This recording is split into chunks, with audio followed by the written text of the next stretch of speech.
Welcome to Victoria Rumble Room.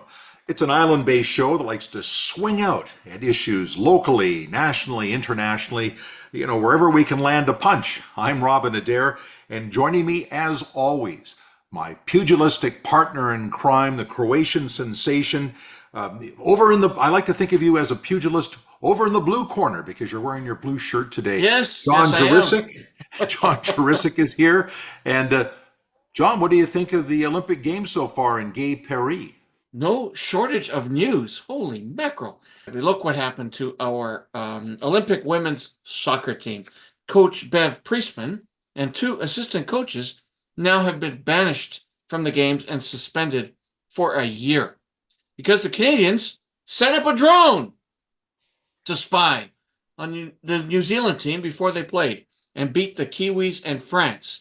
Man, did that trigger Ben Johnson memories. Canada has also been docked 6 points and will have a lot of challenges advancing to the medal round. A big black eye for us.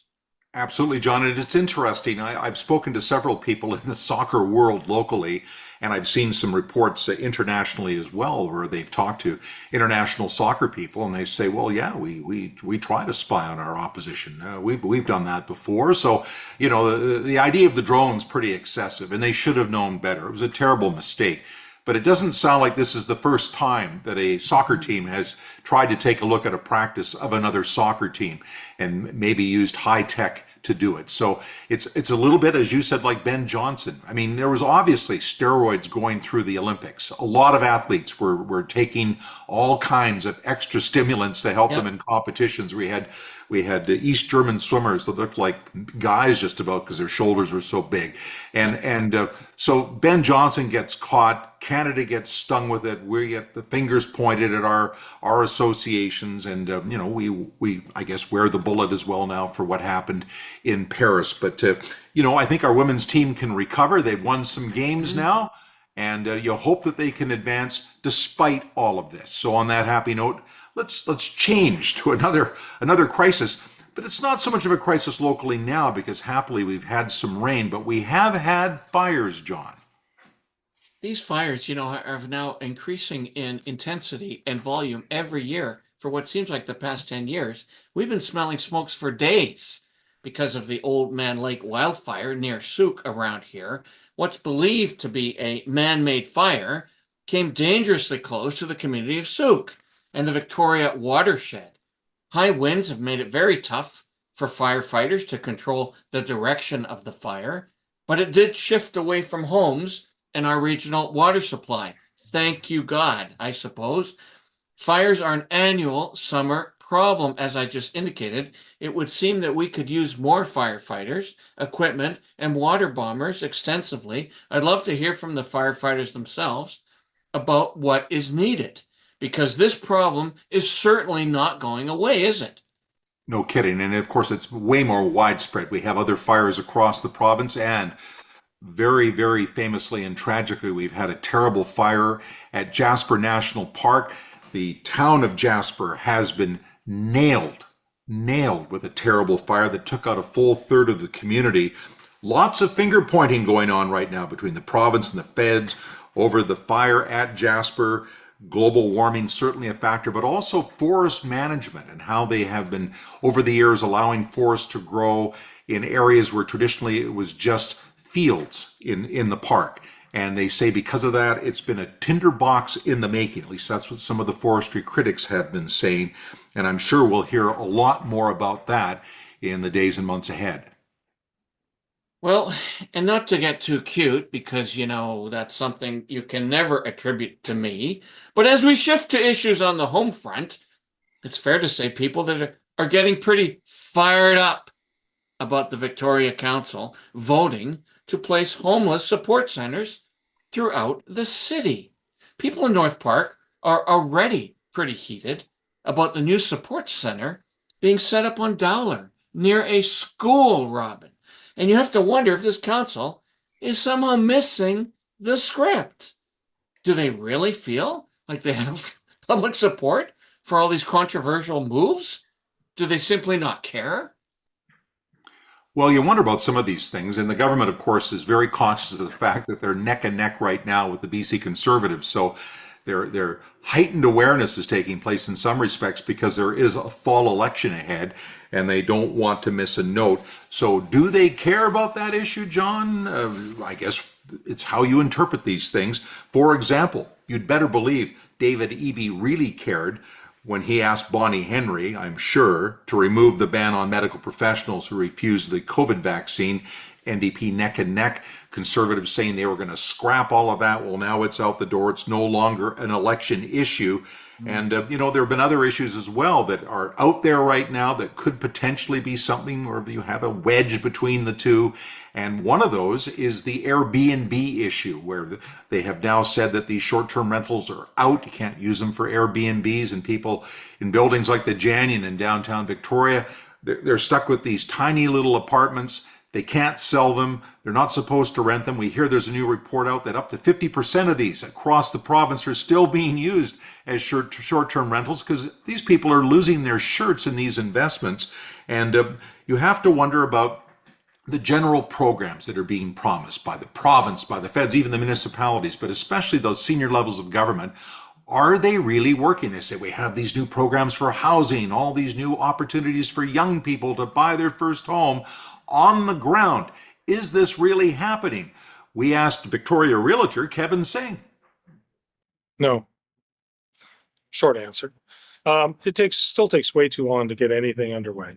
The big issue is municipalities have to really walk the walk. They do a lot of talk, but they're really not performing the way it needs to be. But housing is a 50-year proposition, not a 4-year political term. So this is way too late for a lot of these initiatives that should have been thought about 25, 30 years ago. So we're in the position we're in because of the lack of action back 2 generations ago. For them not to have seen what is arguably the best market in the country to become a place where everybody wants to live doesn't make a lot of sense, but that's what we're faced with. The cost to build today is so high that the word affordable in any of these housing announcements is ludicrous because they can't, not without losing tax money.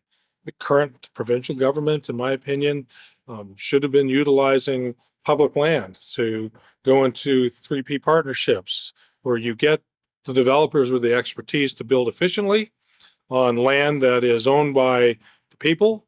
You could have built 1,000 units at UVic without even disturbing a tree, in my opinion, and you would have taken a lot of pressure off the market. But it's too late now. It's everything is catch up, and we're going to be struggling with housing as an affordable necessity for another generation at the very least. Kevin Sing also says the issue of Airbnb properties, it's not resolved. It's not resolved. Potentially policy isn't working. They're too small to be sold as a home. And now their value has gone through the floor for people who bought them in good faith as a form of hotel ownership. The government needs to take a second look at this. We need more tourist accommodation, and this resource is now being wasted. There are more hotels on the planning boards. I'm sure there'll be more hotels coming on stream in Greater Victoria and places like Kelowna, Lower Mainland. But it takes time, and these rooms are available now for the tourist industry. So it seemed like it was too rash and too harsh, and there should have been a grandfathering perhaps with this process. And we still do need to look at how we can facilitate low-cost housing for our young people to get into the market. And we also need an opportunity for people who work in the hospitality sector and work downtown in our cities. How do they get to work every day? Because if they're going to live in less expensive places, those tend to be further out of the main centers. How do we get them in effectively? And of course, that opens the door again to the possibility of commuter rail in Greater Victoria. And when we talk about commuter rail, well, Colwood councillor Ian Ward, for one, certainly has a point of view. It's been here, as long as I've been here, which is decades now, right? I mean, the call would crawl is a ubiquitous phrase with this region. I think at the end of the day, we have opportunity. I mean, I just recently returned from Switzerland, and in cities there with populations that are commensurate with what you see out here on the West Shore, and the way the integrated transportation services work. You've got rail, and that at every light rail hub, you've got transit that meets up with that, or trams, and then you've got bike parking. And I hear a lot around here from some of the more left-leaning folks about mode shift and getting people on bikes, and we know the infrastructure that's been built with that. But to me, that's putting the cart before the horse. Like the rail lines and those larger scale transportation pieces are the backbone or the spine, if you will, of the body, and then the rest become, sort of the outlying pieces. Now we have a unique opportunity here in that we have a rail corridor. We have that ENN corridor that bisects the community from Vic West right out. To obtain something like that in this day and age, the cost would be so prohibitive, it would be a non-starter, but it exists and we have it now. And my great concern is that we're so short-term in our thinking, and we're afraid of the cost now, that we'll look at that and we'll say, well, let's just turn it into a bike trail, a multi-use path or something like that. When, I think the opportunity exists to create light rail. And I know it's expensive, and, the federal government needs to get involved. The provincial government needs to get involved. We have to build towards the future. And this is going back to what we talked about earlier about the demand for density and growth. And, bus service doesn't work. There's studies out there that show, the buses cap out at a certain percentage, right? In terms of a major form of commuting, certain, groups of people will not transition to it. There's a variety of reasons. It just won't achieve it. You put in light rail, and then you connect bus service up to that, or you make accessible parking areas near people's neighborhoods and where they live. And then you build higher density near those train stations. With that comes amenities for people that are traveling, the restaurants and other things clustered around that.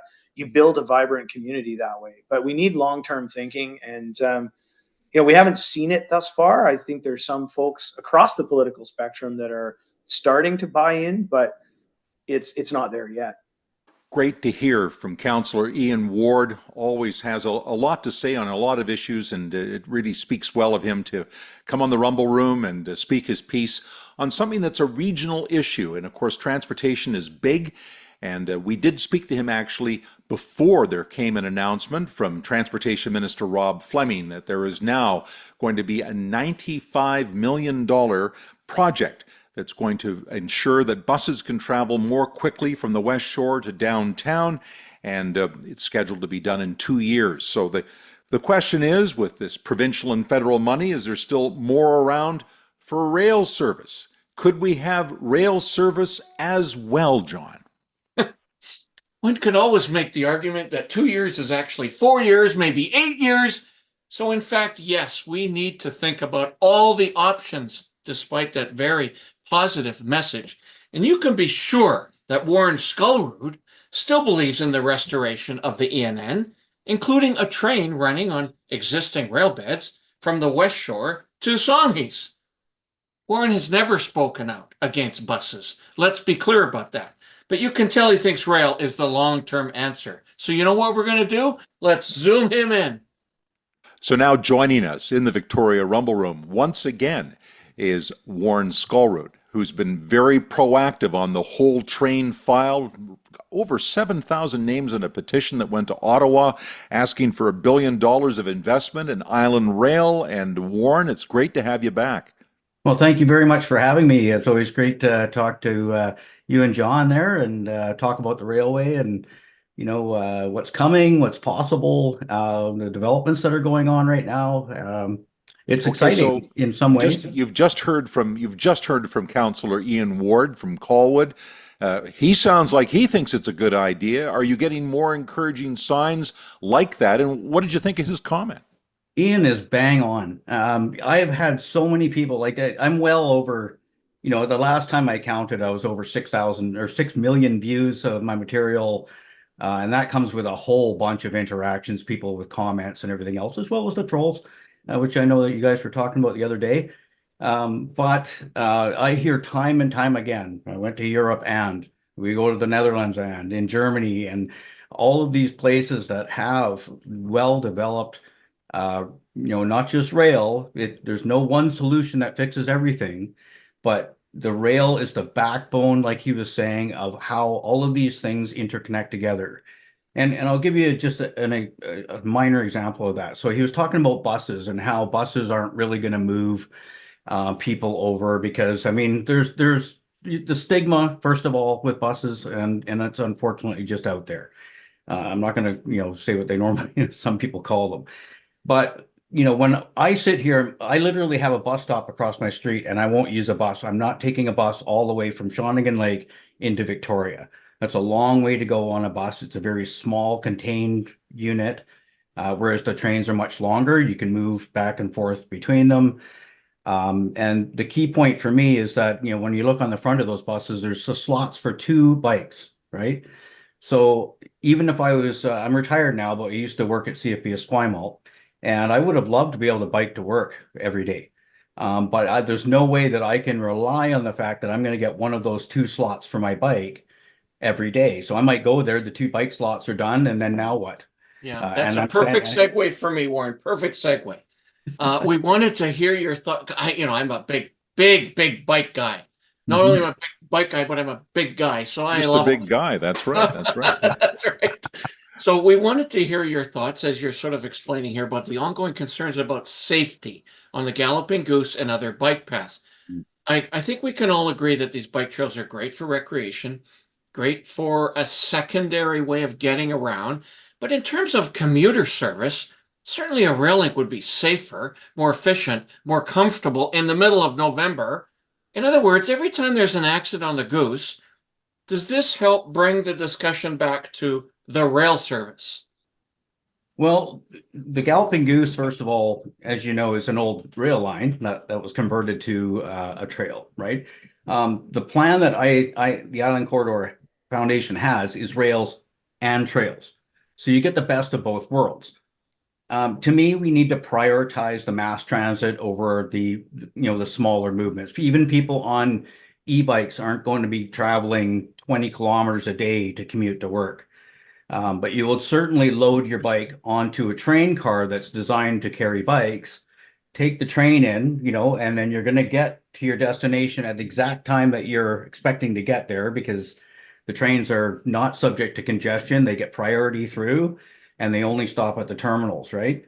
So right off the bat, to me, using the rail corridor as rail to bridge that gap is paramount to actually moving people en masse to using things like bikes and walking more. Right now, we are, if you go out into the trails as they get more, you get busier and busier, you're going to be, you had issues there with, people walking and walking their dogs. So the dog's on a leash and you have to swerve around that to go where you're going. And I was looking at some scientific studies on trails earlier, and they were talking about the swerve is like the number one cause of collisions on trails. And they are talking about now how, the paths, well, they were just pedestrian paths and regular bicycles weren't so bad. You can only do so much damage. Like even if you run into somebody with a bicycle, they're so light that the damage isn't quite as bad. But when you're talking about an 80-pound bike with the person on it going at a higher speed, yeah, me too. And you clip somebody like that happened not that long ago. Next thing you know, that person's off to a hospital. And now you've also got cargo bikes going on there, 3-wheelers. So they're getting bigger too, which is, I call it the convergence problem, where people are going to start innovating for vehicles that are within a maximum size that will fit on the trails, and they're going to be on there too. So now you got cargo bikes going by, pedestrians, e-bikes. It becomes pretty messy. Even in Europe, they're actually talking about, I was reading a few articles the other day about, is the e-bike ruining the trail systems in Europe, right? So it's a big issue, and I want to just skirt into priorities Yes. because we do have some very good bike trails now in Victoria. I would argue some of the best bike trails you'd find anywhere in the country, maybe the continent. And we also now are talking about fast buses. I go down to the bus stop down around the corner from where I live. There's a notice on there saying there's big public discussions now about fast buses, and new fast buses are going to get people across town in a more effective way, and get your input and get on top of that. Well, that's going to cost money.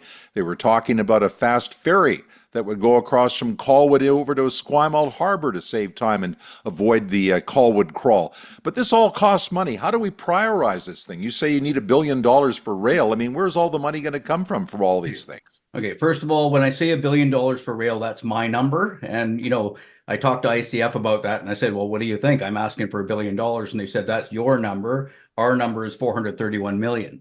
So the BC government studies, if you look online, they've gone through a full condition assessment on the entire thing. They costed it out. ICF used those numbers in order to create their business plan, right? Or their business case.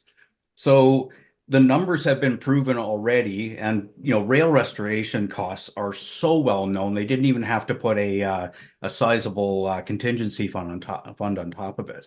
So essentially, what I did is I took that number, I kind of doubled it, and said, well, there's a lot of improvements that could be made as well. So when we're talking about money, okay, so I just posted today about SkyTrain, right? So over the course of the last decade or so, $22 billion for a population that's, 3 times the size of ours.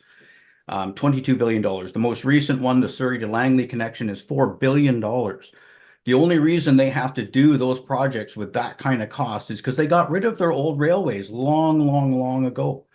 So here we are looking at what happened in Vancouver, and we have an existing rail line on Vancouver Island already declared a right of way.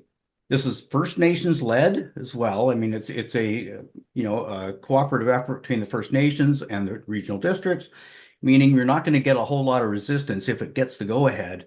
We're not going to end up with protesters and things like that saying like this is not reconciliation and that sort of stuff. So to me, this project is shovel ready. It's ready to go. What we need to do is get people on board. However, like there's been a lot of misinformation about it being put out there, people saying that it's not viable and all sorts of stuff like that, which is just nonsense. So the co-chair of the Island Corridor Foundation, Daniel Arbor, is saying significant progress is being made. And he sounds very optimistic and proactive. And we've just heard Ian Ward sounding like he's interested. You're saying John Rustad is interested. So there are people out there saying the right thing. Are we really, truly getting closer to a positive decision? Are we going to see something happen here in the near future? Do you think all the work you're doing is getting us somewhere? I think it is. I mean, from when I first started off, advocating for rail back in 2022, the pushback I was getting from people in terms of like hard questions and that sort of stuff was quite significant. It was a bit of a tidal wave, to be honest with you. And there was tidal waves of the trail folk, make it a trail, make it a trail, make it a trail. Despite the fact that the largest, federal pot of money that you can have for a trail project is $50 million for any one project and 500,000 in BC. So they're short already $120 million based on that Class D estimate that they had done. I don't think that's going to happen. But, when you're talking about Daniel Arbor's interview, I recorded that. I have a video up actually of that. Right at the end of it, not only is he saying that the 3 working groups that are working on the different sections of the corridor are very dynamic, but at the end he says, should we be talking about Campbell River? Because that was part of the original deal. And to me, I'm like, if the co-chair of the Island Corridor Foundation that has had to be very quiet over the last, couple of years while all of this hard work is getting done, is starting to talk about should we be looking at Campbell River? To me, that's a bit of a KPI in terms of, what level of success are they having? I really wish there was more outward and public view of it, but there isn't yet. But the nice thing is the CBRD is going to be doing an engagement video and creating a video about the corridor very shortly. Like we're into that phase now, so I'm really looking forward to seeing what that video has in it, because I'm sure it's going to have some hints as to what's going on in those working groups. Well, when they get that out, we'll make sure we get that on because we'd love to follow this story with you, Warren, and we're always rooting for you. You're like the little engine that could yourself, and we appreciate you having in the Rumble Room, and we'll have you back. Thank you very much. Appreciate the call, and appreciate having the opportunity to chat with you guys and everybody else. And remind everybody, we've got 18,463 signatures on the petition now. It's been growing and growing and growing, and we keep growing that. When they get that final vision, and we need that government to get out here with some money, we're going to be asking people to write in and get this thing done. Always great to hear from Warren. He's such a strong advocate, and we love to bring him on the show because we still believe this is an issue that needs to be more fully discussed. And it sounds like it's a possibility. It may not happen, but it sounds like a possibility. It's up for debate, and we want to participate in that. And that's it for transportation for now. But before we leave you, let's go back to the Olympic Games. We started with the Olympics on a sad note about Canada's soccer team and the women's soccer team and drones and people being suspended. But there was a great moment for Canada at the opening ceremonies, as it was Celine Dion's performance on top of the Eiffel Tower. And it was high in the Eiffel Tower, a magnificent opening ceremony, singing the classic by Edith Piaf. She suffering from a debilitating disease, and yet she performed magnificently. I wish she could have done the same thing back in 2010. I was working for the city of Vancouver back then, and she was invited to come to the opening ceremonies for the Winter Olympics, and she said she had a competing obligation and she was not prepared to come to Vancouver. And we found out later the competing obligation was appearing on the Oprah Winfrey Show. So I felt, it's too bad that she did that. But she did turn out. She turned out in Paris, France, and did a spectacular job, and a big thumbs up to that, and a thumbs up to Celine Dion. And John, on that happy note, time to thank our many, many viewers for hanging in with us on the Rumble Room week by week. Maybe you can again explain how they can follow the show, like the show, and be part of our Rumble Room family. Easily the highlight of the Olympic opening ceremonies. Love that it was a Canadian. I love that she was healthy. But what a different healthy enough to stand up there. It was a different opening ceremonies. Many people took exception to elements of the opening ceremonies. Anyway, a great Olympics, but that is for another day to chat about. We cover so many issues. We've covered so many today. Hope you're enjoying them, because we broadcast all over the place. We're on X. We're on Facebook. All of our videos are on YouTube. We have an accompanying podcast. You can listen to us as opposed to listening and viewing to us. And we also appear on Instagram and TikTok. Now, for now, if only I could sing, because I can certainly yak a lot. I'd sing the praises of our Olympic athletes, wishing them well. I'm John Jurisic. And Johnny, I mean, I would stand and applaud for your singing, but thank God I don't have to do that. Great competition taking place in Paris. We'll all be glued to our sets. Big applause to all the athletes and all the people that get behind the Olympic movement. And on that note, I'm Robin Adair, and rumble on.